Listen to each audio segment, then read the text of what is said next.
In this section, I want to change my topology a little bit. Of course, I have done this, just I'm going to explain it to you and show you BGP base path selection algorithm in my network.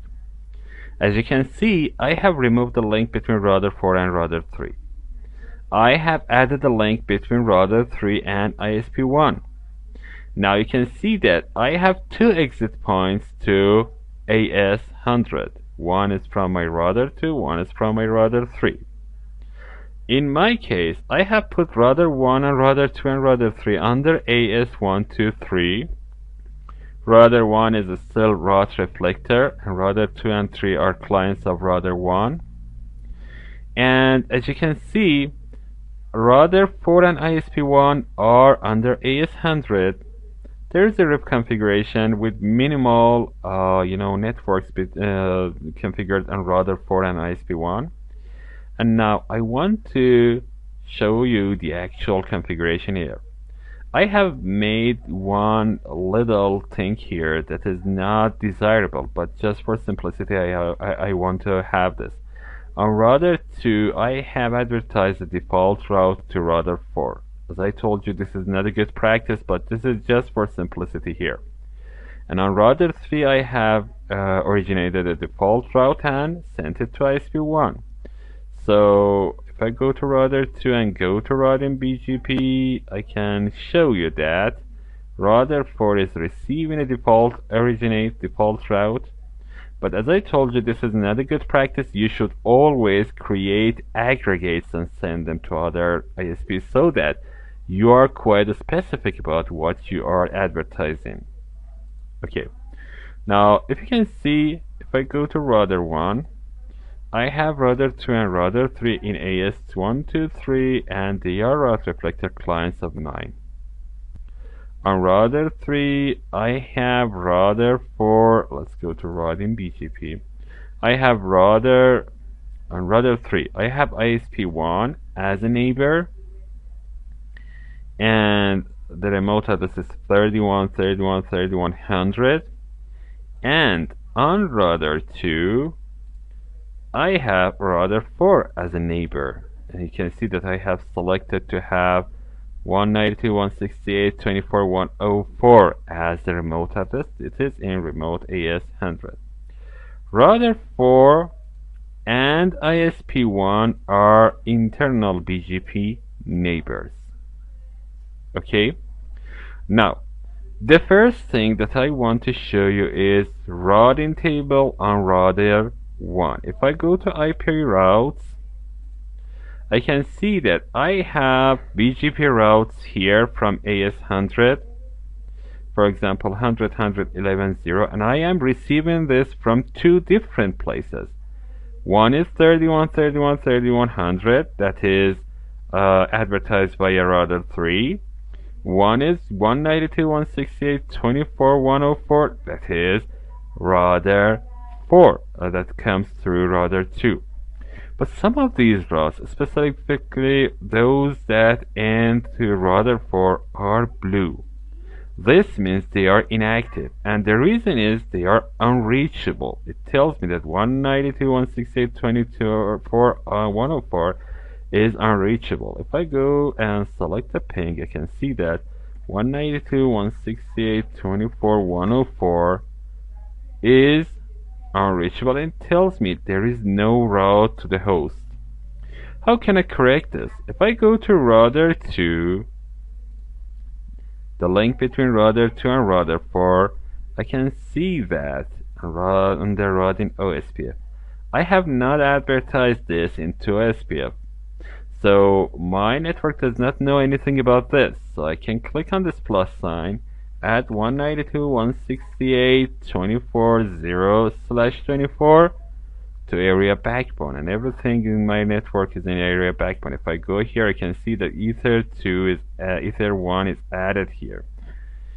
Okay, I can make it passive, of course, but there is no need for that. If I go to router 1, now I can see that by click on start, the ping is quite successful. So close this. Now some of these routes are changing, and they are going to be active. But I see some other thing here. I can see that it tells me now on router 1 31 is recursive via 10 10 13 103, and it is going to be inactive. It was active in previous section. What happened to that? If I double click on that, I can see the result. You can see that it tells me the scope is 40, but the target scope is 30. And I know that scope always should be less than target scope.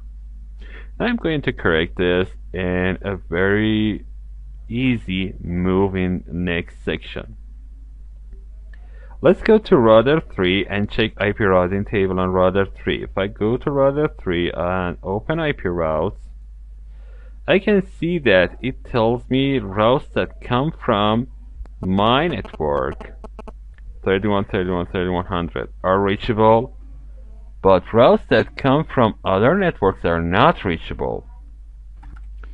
Now check the routing table on router 2, and as you expect, you can see that routes that come from router 4 are preferred, but I do not see the other routes here. So let's go to router 1 and check the advertisement. If I go to routing BGP and select advertisement, I can see that I am selecting some routes to router 3, actually those that I have received from router 2, but I do not send any route to router 2. And why is this like this? Why I am not sending routes to router 2? Actually, this comes from IP routing table again. You can see that these are blue, inactive. And because they are inactive, I am not sending them to router 2. And the only thing that I am advertising is this. That comes from 31. This is the only route that I am advertising, and this is because this is active. Okay, let's change this a little bit. As I told you, one of the problems is about target scope. The target scope is less than scope. If I double click on this, I can see that the target scope is 30. Where can I set this target scope? Let's go to router 3. Now I want to set this as a, try and as an experiment. Let's go to router 3 and set target scope for all routes that I receive from ISP1 and see if this is propagated to router 1. If I go to router 3, I can go to routing and create a filter, and you can see that I already have created this filter. The filter name is BGP. You can double click on this and go to matchers and create a filter in the name of BGP. Just type in the name. I don't have any specific route in mind, so I select to have all prefixes. I do not add anything here. And as you can see, if I go to action, I can select the action of accept, for example, and set the target scope to 255. This way, I am changing the target scope to the highest value possible.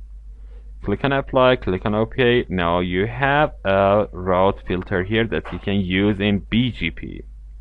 Now if I go to routing BGP, I know that on router 3 ISP1 is my neighbor.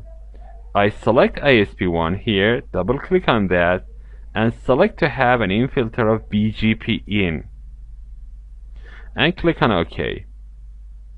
Now if I go to IP routes on router 3 that I have set the route here, I can see that by double clicking on one of these routes that I received via BGP, I have a target scope of 255, and the scope is less than target scope, so it should work just fine. On router 3 it is working just fine, but as you saw in router 1 it is not. If I double click on that, I can see that the target scope is not propagated to router 1. So target scope seems to be a local value. Now let's do the same thing on router 1 and see if this is working here. If I select one of these active routes, I can see that here target scope and scope is again not working. So why is this like this? Although I see target scope is lower than scope, this route is active, but the other route is not active. So the problem should be somewhere else. It is not actually about target and scope and target scope. It has something to do with something else. I don't know why, but let's check again. Double click on one of these routes. You can see the gateway is this. It is recursive via router 3. It is type of unicast. The distance is 200. Nothing specific here. If I go to attribute, I can see that the origin is incomplete. Local preference and ace path is the same 100. If I double click on the other one, I can see the same items here. Click on attributes, same attributes on BGP. So they're the same. So I want to go to router 3 and remove the filter that I have created on that.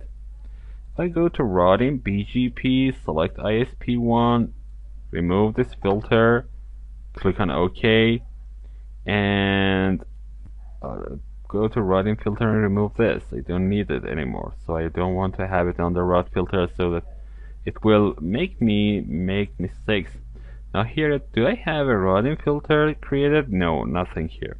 So now that I have removed it, I just want to show you other factors than what we see here. I'm going to change some more attributes on BGP and show you that this is going to change with my changes.